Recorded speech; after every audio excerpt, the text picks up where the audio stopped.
Unusual. Bright. It is. Good morning. Can't sleep on this stage. Please, we were having some fun back there. Good times. So why don't we just start at the beginning?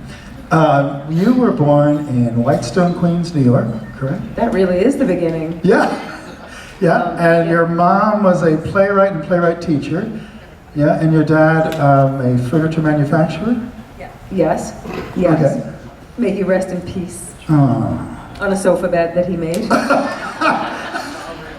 So, I just want to get an idea when you were growing up as a little girl, what kinds of shows or people, celebrities influenced you growing up? Wow. Well, there was a movie called 1984 that I was obsessed with, and I don't even know who was in it, who made the movie, but it was like all these like dirty punk rock kids. Yeah, I have a movie coming out called, I forgot about this, Jesus Christ. Oh. I think it's called The Other. Oh. I can't remember. I have to look at my IMDb and see what the name of the movie actually is, but it's a horror film, and it was nuts, and I'd never done one before, so it was really fun to do that.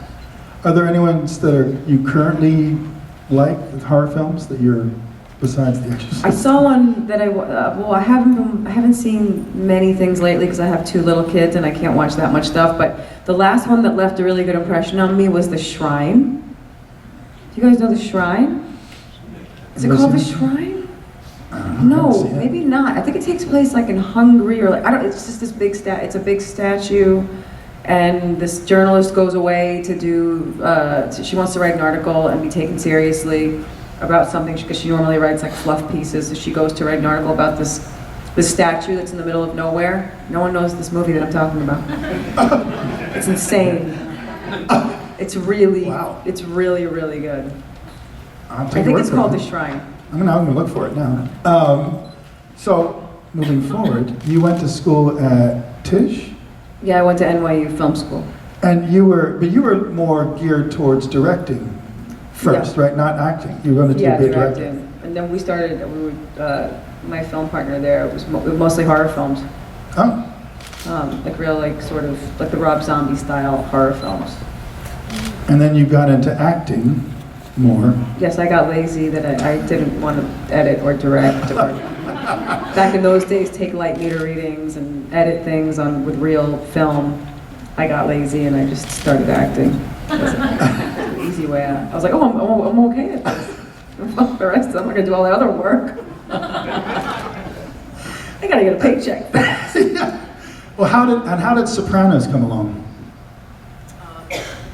Well, like I said, I didn't really start out to act, and I sort of got thrown into it, and then I got thrown into it, and I was getting a lot of, I had a manager who believed in me. I didn't believe in myself because I wasn't really an actor.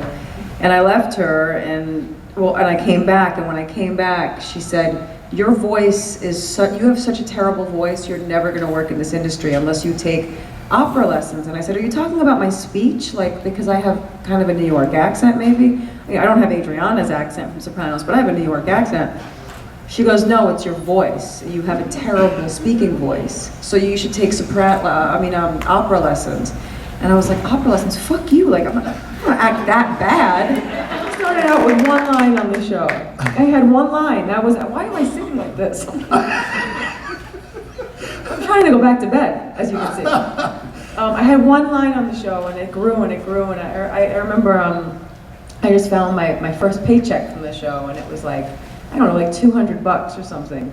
And in those days, well, not in those days, but in all the days, there's a thing called a honey wagon, where they put actors that are day players that are just there for the day, and you literally sit. It's a room about this big, and it's a trailer, and you sit on a toilet because they have to give you a toilet. So you sit on your toilet that has a cushion on the toilet.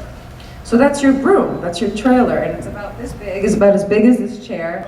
And there's a sink right here, and you sit on your toilet with the cushion on it, and if you have to pee, take the cushion off and you pee. And that's where I would sit on the first season of Sopranos in my honey wagon, until I got episode 12. And episode 12, I was like, holy shit, who's Massive Genius? And like, what's this? And I'm in every fucking scene, and I called my mother at a payphone, because I don't think we had cell phones yet. And I was like, I'm in every scene. And then I got a regular trailer. And that was, I was gonna say, did they get a house after the Emmy? They should have just given you like a group. that's way different. Way different. That's a way different group. Yeah, I was gonna ask you, because there was always some talk about that group of ladies and them working together. How was it working on that set with Desperate Housewives? I was only there for a year. I think that was the most I could take in a no, I mean, just in like a Hollywood environment like that. It's just not my thing. I mean, you see, I'm sitting here like this, and all those girls would be sitting here with stockings on and high heels, and I don't know how to do any of that stuff. Oh, no, but I just had a baby when I started the show. That's why I just agreed to do the pilot. It was kind of like Sopranos. I was just doing the pilot, and then it turned into another character. But that also with Sons of Anarchy and like Desperate Housewives, he didn't explore, different actually. Desperate Housewives, they hired me to play a certain part, and then they didn't know what to do after that. But with Sons, I was never meant to stay on the show. It was Jax's ex-girlfriend who dies in the pilot, who does not come back. But then when I did it, because I did it through a friend of mine, it was just a cameo, you know, they were like, well, would you stay? And I was like, fuck yeah, I'll stay. This is a badass show about bikers and stuff. This is the world that I like.